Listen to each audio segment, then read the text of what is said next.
Greetings, everyone. Greetings, Ron. How are you today?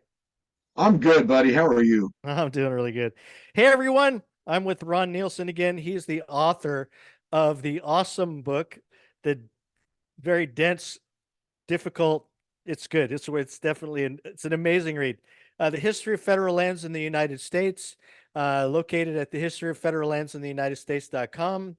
You can contact the author there. You can comment on the videos below. We want you to become more enlightened on this topic. And we typically do a book review where we go practically page by page in somewhat of a summary.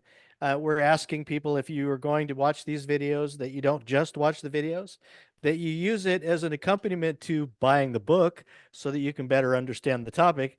We've had a lot of comments that come in from some of the videos, and so we like to address those when we can. And today is no different, I think. We are going to quasi sort of depart from the book, but not really, because we're actually going to be jumping into chapter 13. What this is really going to do is it's going to include or be the second video off of our first one. People really love clickbait, and that's proof. When we were talking about the Act of 1871, it just seems like people are so willing to believe what they want to believe in absence of any substantive information. And I feel like my job, and I know yours is too, is to be able to make sure people have as much accurate information as possible, or at least a variety of perspectives to put together if they have any critical thinking skills left to be able to figure out for themselves what the heck is wrong. And so, Ron, I appreciate you joining me today. I'm gonna let you take it away. Well, I appreciate the subject matter, especially in addressing questions, because there have been questions and comments and this sort of thing, especially in the last video that we did. Um, in fact, I'm going to screen share because I don't want to put anybody on blast at all, or besmirch or deride or put anybody in a negative light whatsoever. But I do want to create a space where we can freely talk about subjects when they come up, especially when it's obvious that the question that's being asked is representative of a large sect of the population. That makes them important enough to get into. So let's do that. Let's bring that up.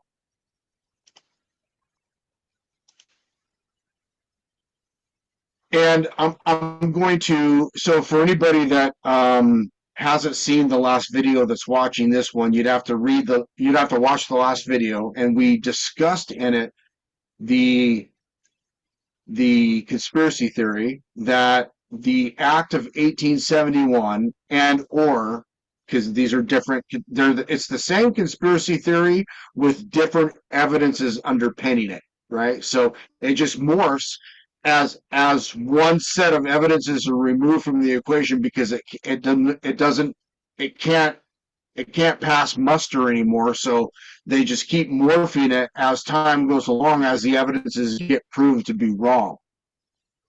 So it's moved again to a new one, utilizing the Treaty of 1871. And there's something weird about the 1871 date, right? Because it appears to me that the people that are engineering the virus want to keep the underlying evidence in that time frame, which is odd to me. I don't understand it.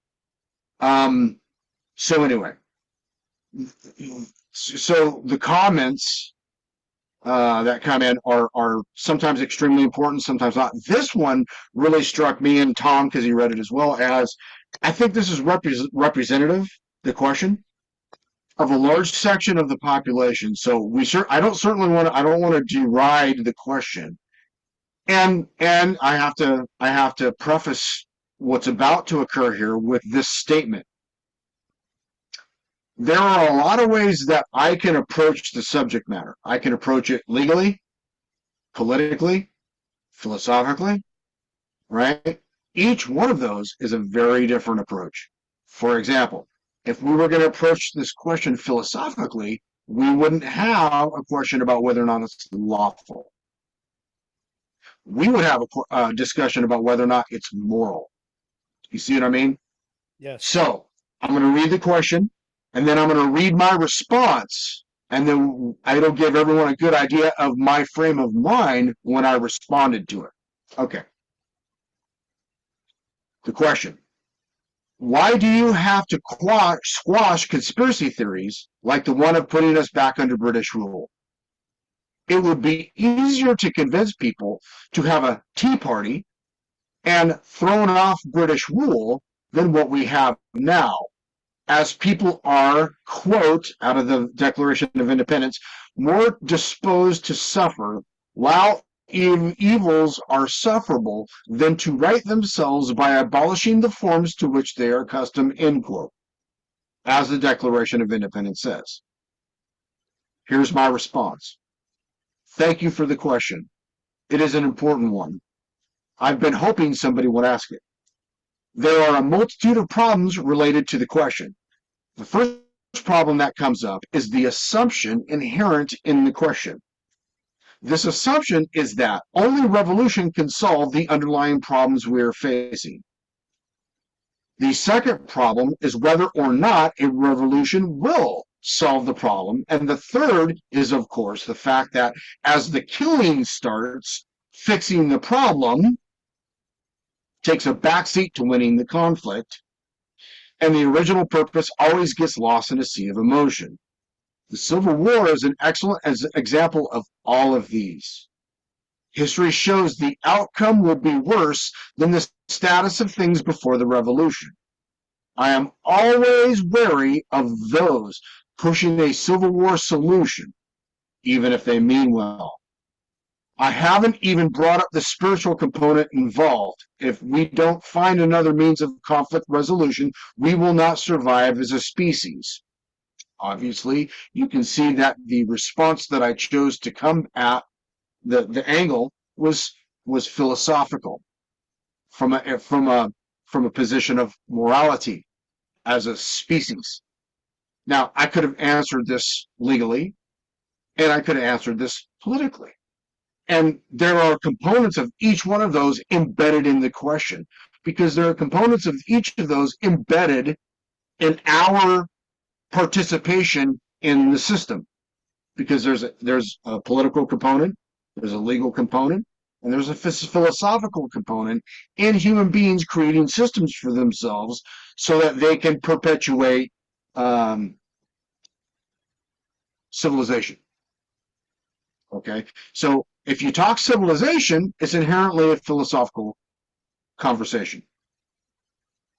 One aspect of that would be a legal discussion, right? So one of the things that we always have to try to do, in my opinion, is determine what level we want to have that conversation at. He asked it from political. His is a political question, meaning if we have a problem in the system politically, we have certain rights, and one of those is, as described in the Declaration of Independence, is the right to throw off government and establish new forms of government. Right, that was one of the political rights that we told England that we have. We have the right to throw off government and establish for ourselves new guards for our security. Mm-hmm. That is, that was, you can call that a warning. You can call it constructive notice of intent. You can call it, there's a lot of things that you can call that. But I think I think to call it an all-out armed bloody revolution, I think is an overstatement. I think that these people were strong enough to believe that there was a certain protocol that was involved. When you go back and you look into the history, and of course, people might know this better than I do, but it would seem to me in everything that I've read, when they were dealing with the king and his edicts, they did what they could to be able to get away with it. They didn't go and try to off his head. They didn't go and to be able to spark bloody revolution. As a matter of fact, I believe they ended up writing documentation about the separation from England, and they actually left. They didn't actually go in with pitchforks. And this is something that I think that we need to understand. I'm sorry about this, Ron, but I got a couple No, things to that's make. cool. But here's some of the things that I'm dealing with in my civic engagement. People are emotional.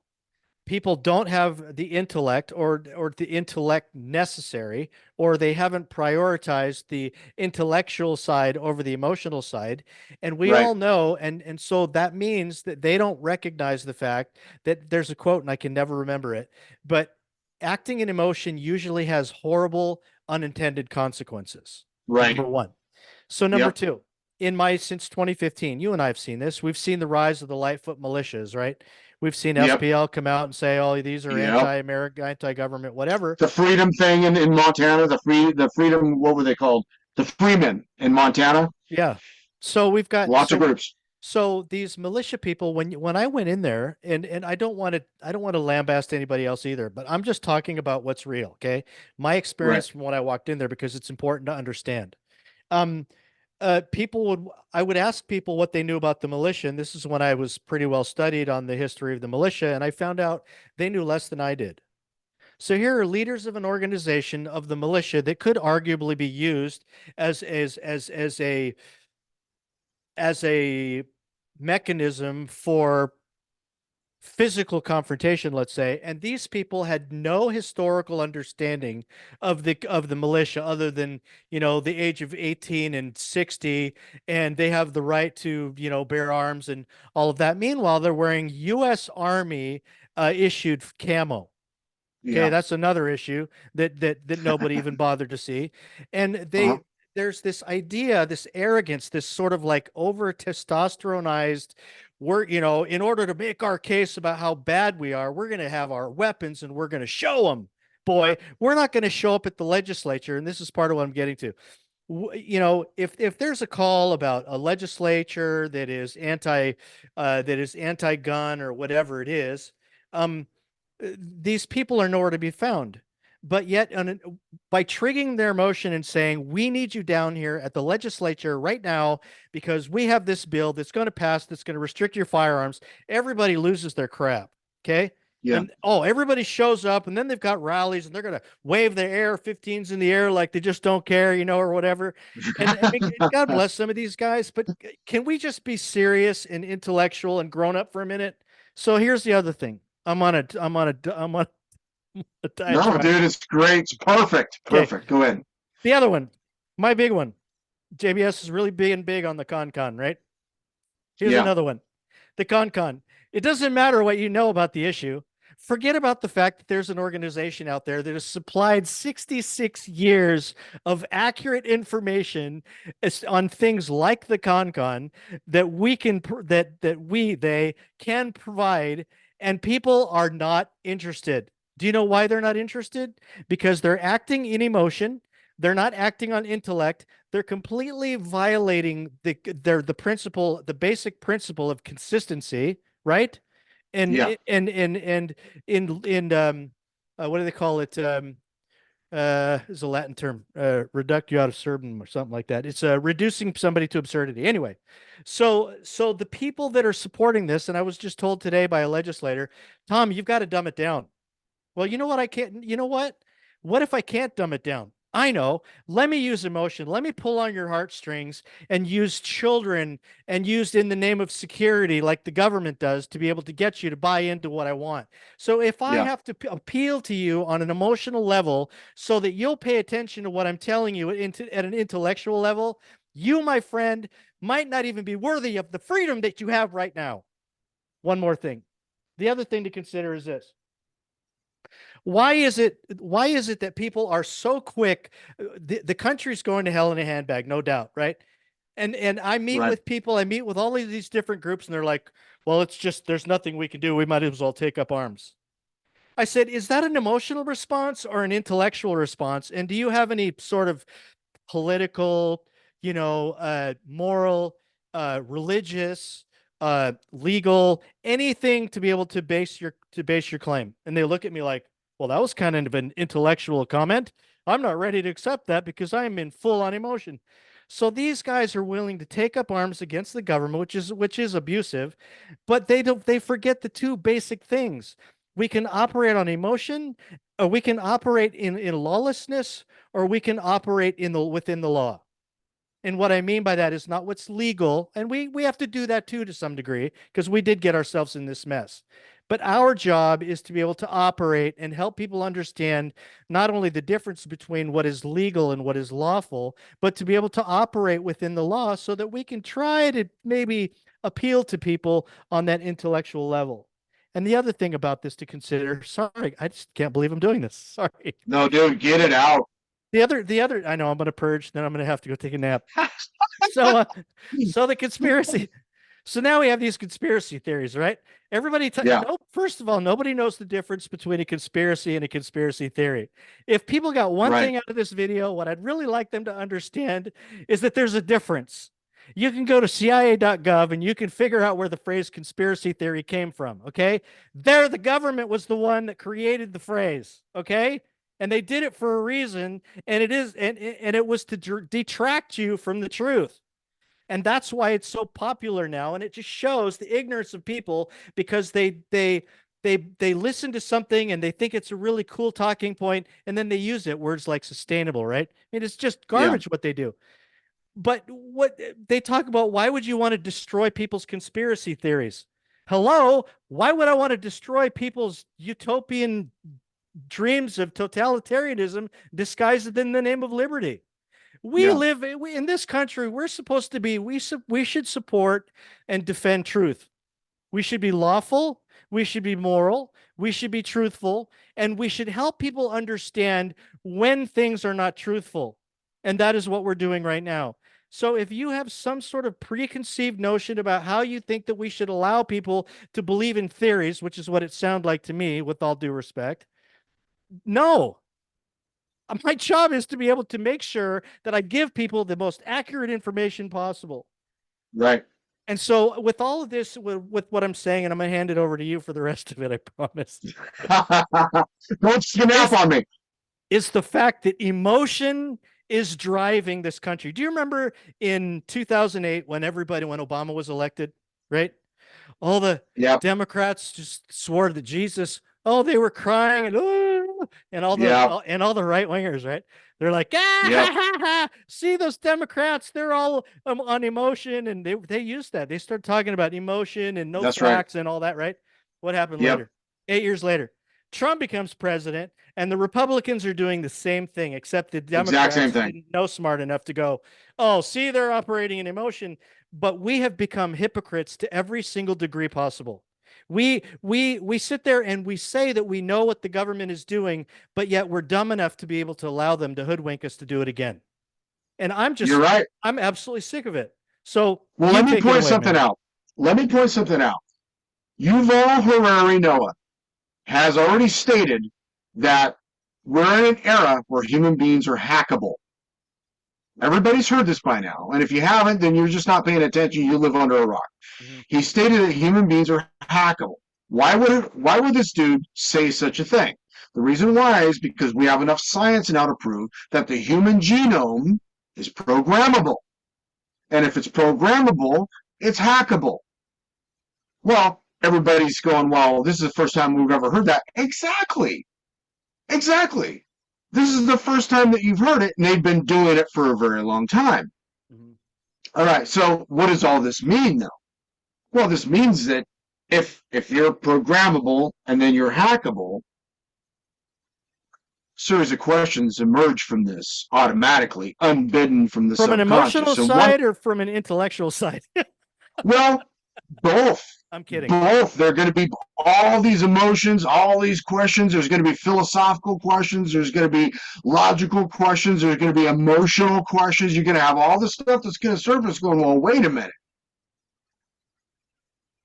Let's talk about this programmable thing. And if we were going to open up the window or the door on programmable, what does that mean that we are a programmable genetically? Well, that means that everything that we learn in this life is our genome running a program, right? That's what our gray matter does from our subconscious to our conscious mind. You're going to find all of this you used to be able to find all this documentation through what the government was learning through its mind mapping program and then running through these programs through DARPA. Right. Mm-hmm. So I used to Mm-hmm. go to the DARPA website all the time just to keep tabs on what was going on. So I had a really good idea, and I've been doing this for a long time. I'm a weirdo. So I had a really good idea of what it was that they were doing and what it was that they were looking for, right? And they were looking for a way to hack the human genome because they had realized that it's programmable, that we are just what works, and it's programmable, genetically programmable stuff, and that from the time you learn to tie your shoes through your time in school, what we were doing is you were programming the genetic material to do X, whatever X is. Okay? And everything that we learn to do in life is running a program until we run the program so much that program morphs from the conscious mind to the subconscious mind. And now to tie your shoes, you don't even have to think about it. You just do it. It becomes subconscious. Yep. That's the whole idea here. And they figured that out. So you don't even think. So your point is, well, at least one of them is you get to the point where you are so programmable that you will do something without even thinking that you're doing it. That's right. That's exactly right. That's right.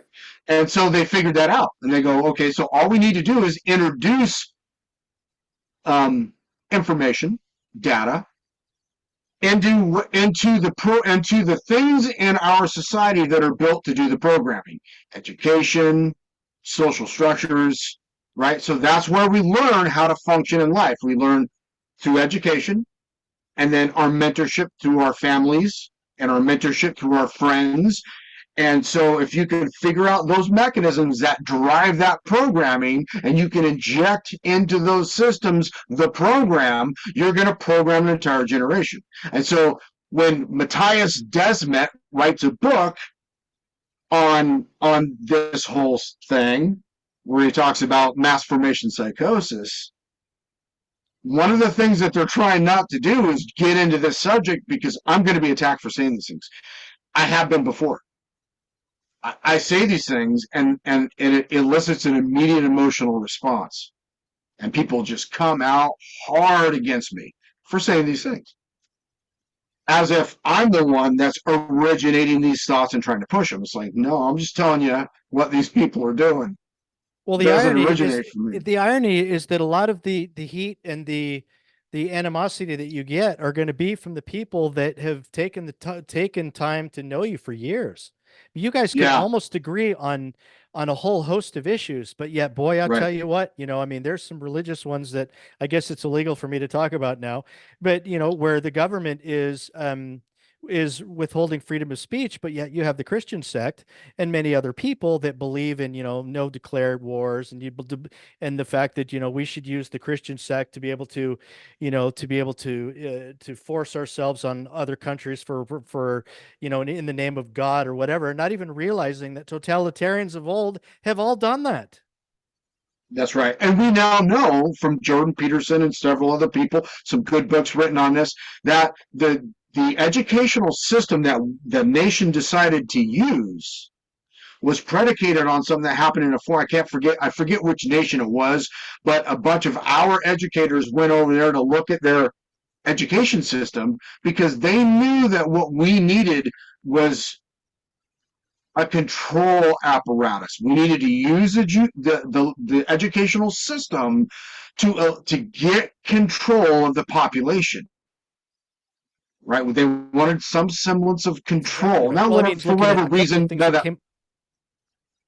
I'll just want to say real quick, and I want to hear what you have to say on this.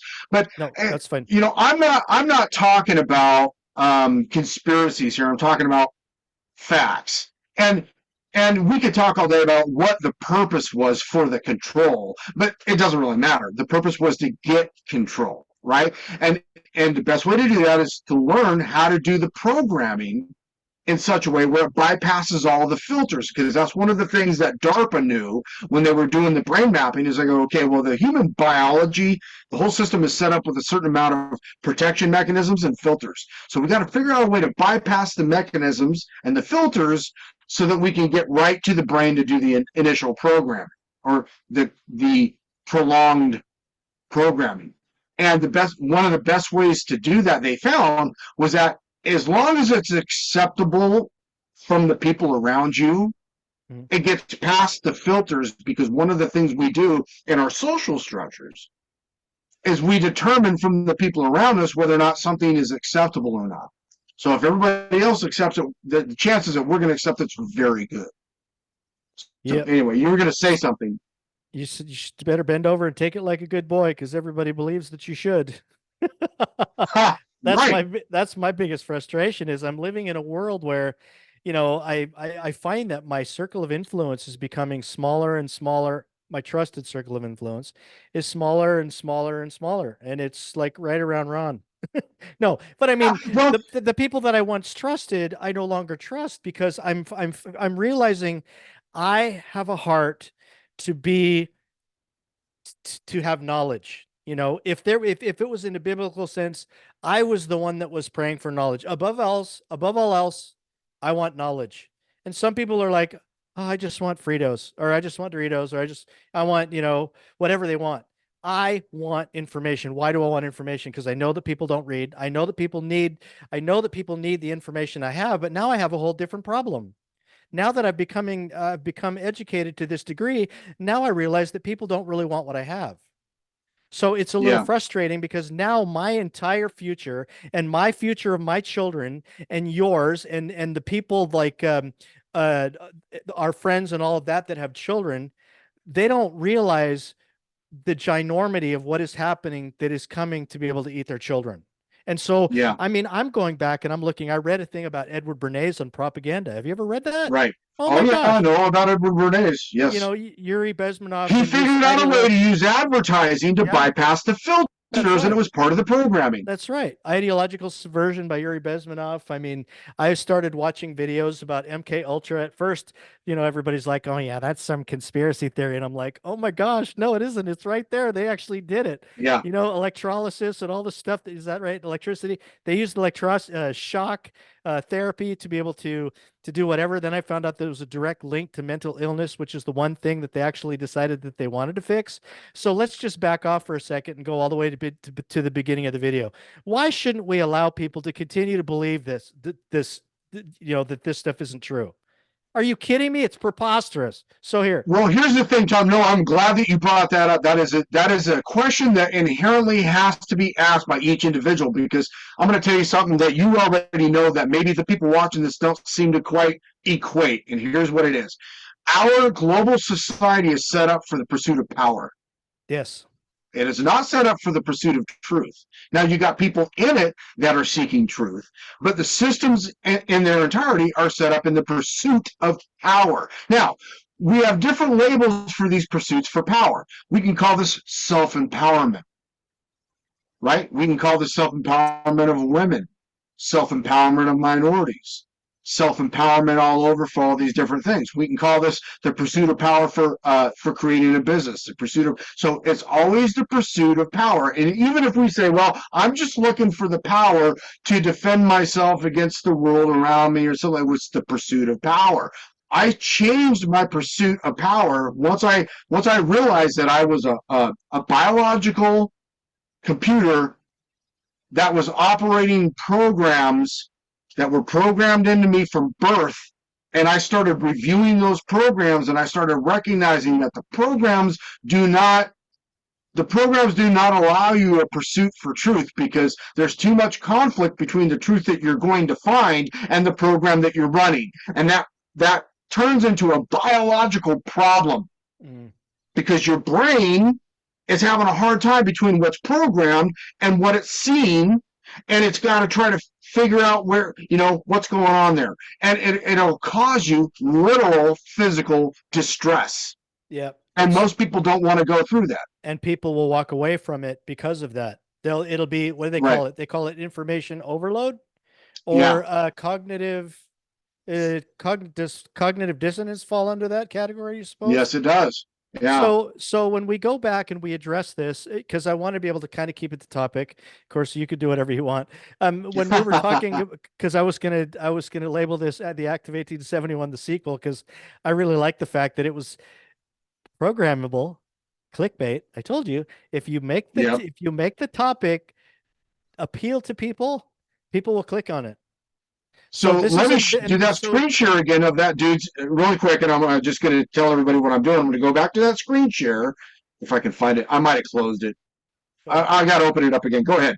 What were Okay. you going to say? No, it's okay. I just I'm showing instances where people really, really need to be careful. So for me in my worldview, when I started on this journey, I had realized early on that I took a Christian presuppositional apologetics class. And Yeah. and it was specifically to be able to defend my faith against all others. And it wasn't to lambast other people's beliefs. But if you were to ask me, Tom, why are you a Christian? I believed that it was my duty to be able to know enough about what I'm saying to defend my position.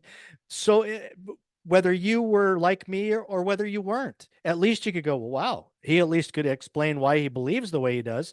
And that is Right. so much more important, it seems like to me, than what anybody else does. You can ask people what makes people a Christian, what makes people conservative, what makes you an American, what makes you a constitutionalist, and you'd get a million different reasons.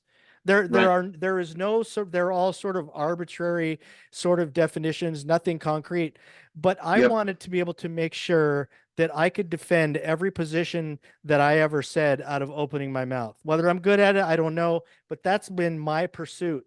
And so the other thing is we're looking at the political realm and we're seeing all these inconsistencies, and people are like, "Oh, I hate politicians," and I'm thinking rationally, I'm like, "Well, you elected that guy." It's like, well, Right. if you have a crappy politician, it's probably because you voted for him or that you allowed him to be in there. And especially you didn't even bother educating him to the degree that you should have. And I know that's true today. So what we're seeing Right. is people blaming other people, in the name of adhering to that narrative by saying, it's not my fault. Nothing's my fault. Everything's everybody else's fault. Well, maybe I'm different. Right. I decided that I was going to have a self-reflection moment. And all of these times, these fingers were pointing back at me one day, and I realized, you know Right. what? I'm the problem. And when Yep. I read I had the same on epiphany. that fateful day when when I realized that I was the problem, that's the beginning of where my life changed. I Agreed. knew then that I could take whatever anybody else was telling me, I could measure it up against to what I knew, and if I didn't know it, I had to find it. But Right. my job was to try to figure out where any of those inconsistencies were, reconcile those, and to be able to make and to take some sort of position that I needed to that strengthened my worldview. And I have never Right. looked back from that at all. I just Right. wish that other people would do it, because I think if they would have done it, a lot of the stuff that we're talking about today wouldn't even be necessary. Don't you think? Well, when you're talking about things that might or may not be necessary, if you do the work ahead of time, you go, well, you're only left with a few tools if you don't do the work. But if you do the work and you equip yourself with more tools, you've got more tools to build something, right? Yeah, yeah. And so the question that we have to ask ourselves is the same question that you asked yourself is like, okay, well, and it might have been a side question for you, or it was like embedded in the overall question of, am I pursuing truth or am I pursuing power, or however you frame that. Um, but the question for me was, okay, so I've got all these programs, I'm running all these programs. How many of these programs are designed to short circuit my my ability to see the world for what it really is, Mm. right? So where is it building a reality for me that is not really real? Well, and I think that I had to ask myself these are Well, and I think this video, I think the video that we did previously when we talked about the Act of 1871, I think does more on an emotional level to make people adhere to, because you could see the responses. yes, The responses were not weak. They were strong. They were emotionally right, driven. yep, If they were substantive to some degree, there would have been some evidence to be able to prove it. I think one guy sure, actually put something on there, that, but I don't believe that they had enough evidence like you showed, politically and historically and lawfully and whatever, to be able to make this case. So if we had to talk about that issue for a time, we could ask, okay, let's just say that we're talking about this Act of 1871 issue. Knowing that, what would that do for you?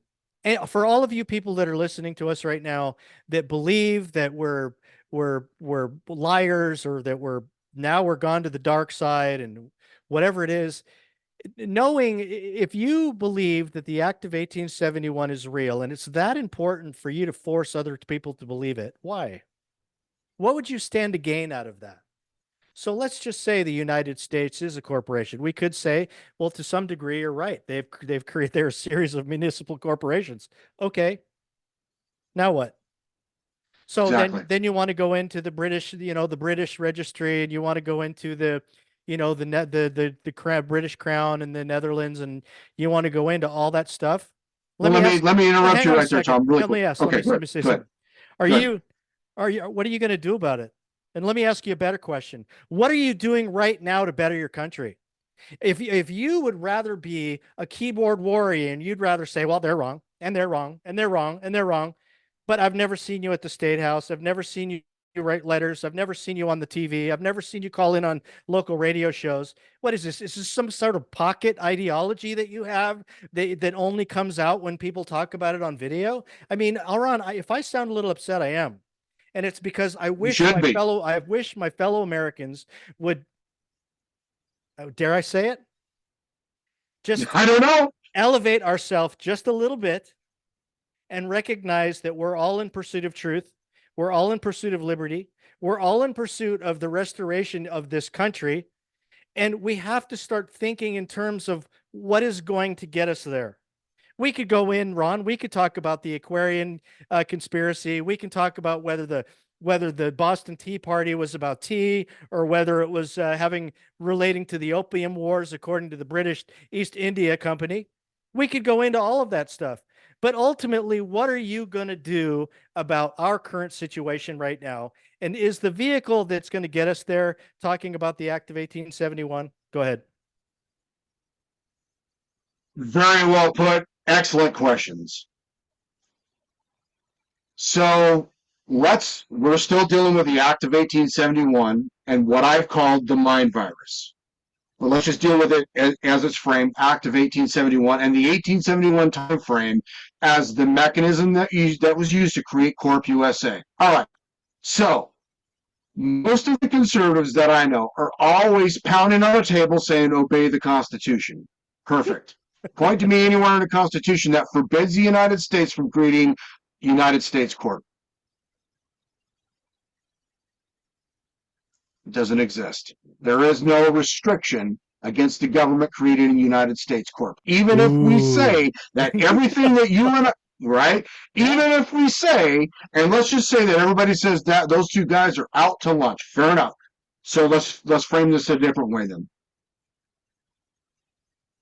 You need to point to where in the United States Constitution that the framers put in a restriction against the United States government forming for itself a corporation. That's what you need to do. I do have the And this section becomes on I do have the section on corporations in Blackstone's commentaries, by the way. right. Whatever So that's here's worth. another problem. Here's another problem. The commercial system, the United States commercial system. All that was granted to the Congress was regulatory power over interstate commerce. It was just that simple. And they put in a few other things in there, but it was just short, sweet, to the point. We've had a 230-year battle over what that means. Because the way that the system was designed, as I wrote in the book, it was designed for the incoming administration to set the parameters of the exercise of the powers, and then the people would decide if that application of those powers was in their best interest. If it was not, out the door they went. Then the people in that scenario would be the final arbiters of what constitutes an acceptable form of federalism. What is the problem with that? You have to be educated. you have to know what federalism is. Until I started talking about it openly on Auto on Fire, I'm not sure it was well understood what federalism was by the people. There were certain people that do, and I don't want to besmirch anybody, taking away from anybody that understood what federalism was, but for the most part, I'm fairly confident that most people didn't understand what it was. That means when they go into a voting booth, they don't know what they're voting for. Right. And they vote red because they think that red constitutes an acceptable form of federalism. But what we're finding out that red does not constitute an acceptable form of federalism because it was the red that created the cooperative federal model in the first place. So no matter what happens here, and no matter where this thing goes, no matter what happens with our interviews, and no matter what happens with the United States of America as a body republic, the bottom line is going to come down to this. Was there, before you had your revolution, what did you do to try to stop it? Yep. And the answer to that right now is very little. Very little. So when you go back to this question that I have on the screen right now, and I'm not going to read it again, you can read it, anybody's you can watching the video can read it. You can see where the question is coming from, the point of view of the person who wrote it. Again, this is not to besmirch the guy at all. Mm-hmm. Because he's not alone. This opinion is shared by hundreds of thousands, probably millions of people nationwide. So right. That constitutes, in my mind, this constitutes a problem in that as a nation, our only tool to use to solve problems is violence. Go ahead, Tom. It's true. Well, do you mind if I share something real quick? No, please. Let me see if I can without violating my stuff here. One sec. Because I mean, I could actually read it. It's not really a big deal. I had told you that on my jaunt for truth, I actually read Blackstone's commentaries mm-hmm. a long time ago. It's good stuff. Everybody should read Blackstone's commentaries. It really is. So I'm going to cite for you chapter and verse. It's actually page 455, book 1, the 18th chapter, and it's called Of Corporations. I want to just read to you a little bit about what it says. Sure. We have hitherto considered persons in their natural capacities and have treated all of these rights and duties. But as personal rights die with the person, and as necessary forms of investing a series of individuals, one after another, with the fame of identical rights, would be very convenient, if not inconvenient, if not impractical. It has therefore been found necessary, when it is for the advantage of the public, to have any particular rights kept on foot and continued, to constitute artificial persons who may maintain a perpetual succession and enjoy the kind of legal immortality.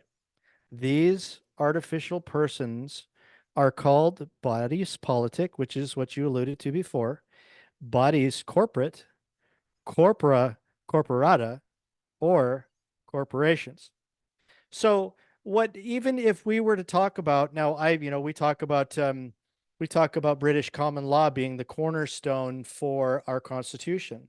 Well, if that was true, then we should go back to basics and look at what William Blackstone was talking about when in his treatises, or you go through all the other ones too as well. But this one I remembered I had because when I was studying the corporation, I wanted to make sure I had that to be able to go all the way back to what William Blackstone said. Well, what if what we're reading is what William Blackstone had said, then he's not condemning corporations at all. As a matter of fact, he's specifically defining what they are. Right. So it would go back to my original question: is the Act of 1871 created a corporation? You brought up a great point. So where does it say that they couldn't? I'm like, oh my God, I can't believe you said that. And that was just like the obvious, right? But then I'm pulling up a blast from the past, pulling up the whole idea about the corporate structure from Blackstone. Now, we could argue about how beneficial it is to citizens or whatever, but we have to acknowledge that just because the government is corrupt doesn't mean that the initial establishment of corporations was a bad thing. Well, I would point to everybody to a court case called Dixon versus United States, way back in the 1820s or so, in which it was a tax issue, and Dixon was being assessed some taxes. And I can't remember the exact particulars. I just remember that Dixon was being assessed some taxes, and he was saying that, well, the government cannot tax me because the government is a corporation. And John Marshall wrote the opinion, and he goes, look, I'm going to admit to you right now, yes, the United States is a corporation. Yes, all body politics are corporate in nature. The underlying word here is corpus. It's Latin meaning body. Because it's well understood, it has been well understood until recent days. I don't think people understand these concepts very well anymore.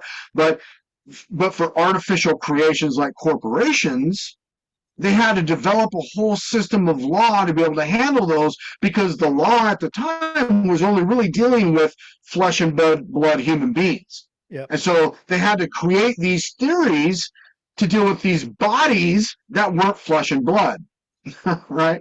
So you derive the word corporation from the term corpus. That's See? right. Well, we should also consider going back to basics, right? So a lot of the things that I'll say is, well, because people will point at the politicians and they'll point at the attorneys, they'll point at all these people, and I'm kind of sick of it, because if I ran for office and people pointed their finger at me, I'd grab that sucker boy, and I'd basically say, you know what? It's really cool that you feel like, as a voter, that's number one. That's the only thing that you feel like you have to do to maintain your republic. Yeah, But yet I don't hear from you during the entire time that I'm a legislator unless you feel like I've done something wrong. You don't know for a fact that I've done anything wrong because you're not even in the process. You haven't right. bothered asking me why I ended up doing what I did. But how dare you allow me to do something like that without me hearing from you in the first place? And so the rise of totalitarian governments comes from the very thing that we're talking about. It comes from the establishment of mind viruses and letting people believe wrong things because they want to. I mean, if people truly believed that we were a democracy, we've been told that long enough. Well, Right. let's not disrupt them from believing that we're a democracy, even though we now realize that it's completely upended our entire system. Well, that's one of the things that the founders are trying to write about, specifically Madison. Madison knew that the propensity of the system that we had created was going to be tempted to devolve toward a democratic model. And he goes, look, here's how you identify when that happens, and here's what you do when you see it. Yeah, And it's completely ignored. Nobody reads anymore. right. Well, and so in other words, we kind of get what we get. Now, it's sad that you and I have to get what we get because we've worked really hard to some degree to know what we know, and we're joined with others that know what they know, but we all share one major concern, and that is that we can point out a lot of what is wrong, and people are just not interested in it.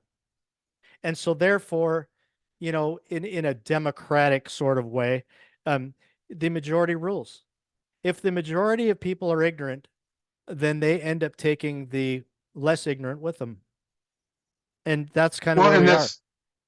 that's where we're at, and that's what when I first started this, one of the things that I realized was this: what you're talking about right here, and this that we have an entire societal structure and hierarchy that's built now. It's built with this as the status quo across all the hierarchies, right? And it's reinforced at the social level.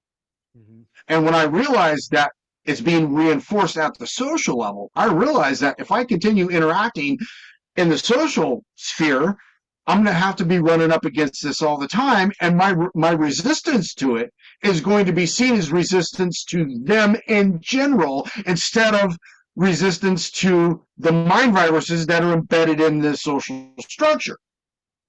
And it's a misinterpretation of my resistance. And Right. because that resistance is seen that way, they push me out of the social structure. if we talked about this politically for a minute, do you know that the Democrats really don't like our current form of government? They don't. You- You're right. They don't. So why is it that they focus on trying to change our current government?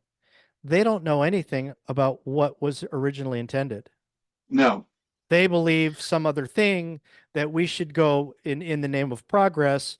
We've been a republic. Now we're going to be this. Now we're going to be that. Then you have the Republicans that are wanting to be able to maintain their power structure, like you say. They're condemning people like us that are talking about limited government and what the founders had in mind with the Constitution that they created. What's really weird to me in sort of my diplomatic side is that it doesn't seem like, and I hate talking about politics this way with the Republicans and the Democrats, but in our own haste, in our own ignorance, I don't think we've even bothered to reach out to other human beings and other Americans talking about what used to be. I mean, Right. do you think that if maybe, and I'm not saying it's good, it would happen, maybe certainly not now because the Republicans aren't even interested in listening to it. But do you think at some point it would have helped to be able to have that dialogue, helping people go, you know what, you don't like our form of government right now, neither do I. If the Yeah. Democrats didn't like their form of government and the Republicans didn't like their form of government, I think there's a lot in common on that level. There is, and I've had conversations with lefties, but I can tell when I'm talking to an operative, and I can tell when I'm talking to just a normal person. When I'm talking to a normal lefty, we have a lot in common. When I'm talking to an operative, they see my intent and they get hostile. They So get hostile. now the people that are lambasting us are operating as operatives. God, dare I say it? But I mean, seriously though, if we can't call each other out for acting a certain way, then what's the whole point of it all? I mean, we should be willing to communicate when some of us are saying things that are not truthful, or we're acting like children, or we're doing stupid things. I mean, we should be, if I like I'm a strong believer in the whole idea of iron sharpening iron. If I can spend my life strengthening you and you could spend your life strengthening me and we strengthen everybody else the way that we would like to be strengthened, how can that cause weakness? Brother, I'm 100% with you. I believe that there are a whole bunch of Christian principles that, if they are followed, can start reconstructing the social order. And then, if we can reconstruct the social order, that's no longer enforcing this modified version of federalism. We can change it from the bottom up. We could do that. But the problem that I see with that is that there's the Christian principles that we would rely on to accomplish this, the tools, they're going to be disagreed upon as far as how they're going to be used. And I'll give you an example. One of the tools that I used to reconstruct myself so that I could identify all the mind viruses that I had, eliminate them, reprogram myself with the race stuff, it was Proverbs chapter 2. That was the main tool that I utilized. Seriously, Proverbs chapter 2. It became my life's mantra for a good period of 10 years. Still is, really, to a large degree. Proverbs chapter 2. It is a tool. It is a tool for enlightenment and consciousness expansion and awareness. Because if you follow those principles religiously, dogmatically, you're going to arrive there eventually. Right? But the problem is that takes some discipline. And that's the discipline in the social order is sorely lacking. It's in short supply. Well, I think a lot of it, especially here in Idaho, man, I mean, the political environment has gotten so bad that people are literally eating each other in the most, uh, you know, in the most trivial issues. They're talking about issues really of no significance. I was at church the other day. It's the first time in a while, actually. And he was talking about, and it was really cool. I really liked it. He was a Spanish guy and he had a great sense of humor, but he said something that was really cool. He basically spoke in things of negotiable and non-negotiable. And I thought, well, that's a simple concept. Mm. Yeah, whether you believe in the rapture or whether you don't believe in the rapture, that's non-negotiable. I mean, that's negotiable, but if you believe that Jesus is your savior, all of a sudden that becomes more of a non-negotiable. You know what I mean? Sure. And Yeah. so, Yeah. There are certain static things in Christianity that just they can't be changed. I yeah. agree. Yeah. So I think we should, I think that lessons that we learned, we should start focusing on how things are connected. We should operate a little more intellectually than emotionally, and we should stop eating ourselves and our children. I mean, that's essentially Agreed. what we're doing, right? I mean, we're Agreed. like the Agreed. we're like the Pac-Man series, right? I eat you, and then somehow I end up eating your children. It's so Yeah. gross. But I Well, mean, if that's everybody essentially what we're operated doing. by a few basic premises, like for example, let's say that you had an internal rule, and the internal rule is you're not going to criticize a politician until you're at some level getting involved with whatever. Maybe it's a piece of legislation, or maybe it's a bond issue or a levy or whatever. At some level, you're getting involved, and you hold the policy. I am not going to criticize unless I'm involved in some way in the outcome. And that you possess the information that is merely just not being accepted, which is what I do. I mean, I focus on things like Agenda 21 and all the time, and we've been focusing on the Article 5, excuse me, and some of those issues. And so I believe that I carry with me enough intellect on both of those topics to uh, make me feel like I need to ask more questions. But come to the table and to be, I hate that table, but to talk about these things from a matter of intellectual significance. Meanwhile, other organizations or other people can just say, "Oh, we've got to do this because of this." And yet, these well-intended people, I'm assuming they're well-intended, have not been able to grasp the deeper the deeper thing. They're willing to throw the Constitution, they're willing to undermine this Constitution and risk the fact that it can be rewritten or abolished or whatever, just because they want this one thing. And it's really sad. And I kind of went full circle all the way back into the con, but um, it's important that we understand exactly what we're doing and how harmful that we've actually become to our cause. See, Tom, this issue that we're talking about here is so important. I put it in chapter 13 of the book, factions and those who engage in them. Why? Because that is how the entire system functions. And Madison made it clear in Federalist 10 that their intent, the framers, the people who created the system's intent was not to abolish faction. There's no way to do that. So they had to accommodate it. So if we're accommodating faction, we need to understand how it operates. So I wrote it in chapter 13. We're going to have a discussion about the factions that control the system, right? Yeah. So it's way ahead in our series, Yeah. Chapter but it's 13. very, very important when we get to it. We're going to have a lot of things to talk about. Yeah. Because we're only on chapter 7. so, Yeah, so okay. So it's about a month or two ahead. it'll give people something to hold on to. Yeah, yeah. Yeah, good.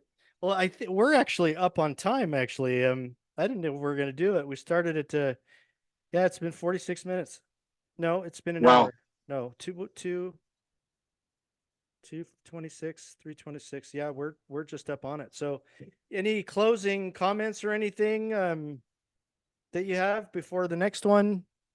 Do you want to give people a No. teaser on where you think we should be going, or should we Well, I be think good people and go we back to the book? yeah, I think let's get back in the book because we're eventually going to cover a lot of subject matter that's going on today, and you have to because that's the only way that I could understand and write a complete, solid narrative of here's the systems that were created at the beginning. Here's the two national systems that's talked about in the Bidwell case. Flush them fully out, and then you got to follow them over time. And Okay. when you follow them over time, you got to get into factions, you got to get into all this different stuff. And so I want to prepare everybody that we're going to get into some stuff that's relevant right now that maybe you wouldn't think is relative to this issue, but it all plays a role. Certainly does. Certainly does. Cool. Well, I appreciate it. I think it was a topic that was that was needed to talk about. I think it Sure. was important to be able to give people at least a perspective. They can't, at the very least, they can't blame us for not answering questions that they post on the video. And we And one do, more time, I just want to say one more time, sure. for the guy, that one dude, he's been asking a lot of really awesome questions, and he's been really engaged watching the videos, and he's been amazing. Like he's asked some really excellent questions, Yeah. but that one in particular, I wanted to highlight it because I've ran across that ideology everywhere I go. Yeah. Me Right. too. So I'm not picking on him. I just want to address the fact that it seems to be a well proliferated ideology. I hope that the questions continue. I hope we get more of them. We certainly did get quite a few hits, as I suspected that we would. I could hope that that trend continue, but it's important that people do more than just listen to the videos. I mean, this is interactive. I think this should be as interactive as possible. I've always believed that. I think if people have something to say, I would never turn the comments off like the mainstream media does. I would encourage dialogue. I think that, like you said, I think the guy that was questioning and some of the other questions we had, I think are great questions. And those are things that, I mean, he might possess a little bit more constitutional knowledge than I do. So he would be asking questions at a very different level than I would. Now, it doesn't mean that the people that don't really have much of a constitutional education may understand it. I actually struggled with that a little bit. And God bless him for that. But it's important for us to be able to say, you know what, I don't know this much. I know this much. I just know, I just, we need to start moving in the right direction. And I see so much where we're really not, and it's very disturbing to me. And so with every breath that I take, I want to be able to make sure that in the most diplomatic way possible, recognize that our job is to be able to try to change the hearts and minds of people individually. And if you're ripping people a new one all the time, I just don't see how any movement like that is going to be successful. I So agree. There's nothing really positive in doing that because, look, one of the things that I'm trying to do, and you and I have talked about this off camera many times, it's like we're trying to stimulate conversation. So yeah, if somebody asks a question and I just blast them, probably not going to ask any more questions. So then I just shut him off. He's like, well, I'm not going to deal with that guy as a hothead. Rightly so. So when the questions come up, my first impulse is thank God that this dude is taking the time to read, watch, and engage. yeah, Thank God. he's So I'm gone going to through all of treat them. him with respect, Yeah, and then I'm gonna want to try to foster an ongoing discussion hmm because that's what's needed right now. yeah. I think maybe at some point we should entertain people that are interested in jumping on with us. Don't you think? I agree. I agree. I think at some point we're going to need to have these larger groups, two or three people having a discussion about these issues. Um, you can see that there's an appetite for it. People are watching this because they want to know, okay, what are you guys talking about? Yeah. And it's not. We're not doing this in an echo chamber. hmm We're presenting information that's never been talked about before, and this is about the federal land issue. But the components and the arms and the tentacles and the strings that connect all of these things just go so far and wide that it allows the opportunity to open it up for much broader considerations. I believe. Right. I mean, and I think to make your point, I did a Facebook video today where I like to try to connect the dots to I the grand. watched it, by the way. Very good. Oh, you did? Oh, good. Thanks. Yeah, Except for the guy that kept ringing my doorbell. But anyway, so I saw that. but I think I wanted to link things that people, because people need the connections, right? And somebody was Yeah. telling me, Tom, you got to keep it simple. I'm like, oh my gosh, that's like asking Ron to keep it simple, right? That's just like how you can do that. So I thought, okay, so if two of my issues are the crazy insurance rates and parking meters, and the average person isn't going to see how they're connected. So hopefully I did a nice job at doing that, but it's to help them on the most basic level understand how the tentacles of conspiratorial issues undermine your life and undermine our country. So Right. anyway, I appreciate you, brother, and I look forward to doing it again. We should get together, figure out when that is. So if you don't have Yep. anything else to say, I'm going to sign off. I'm good, brother. Thank you for this, and goodbye, everybody, and we'll see you on the next one. All right. See you guys later.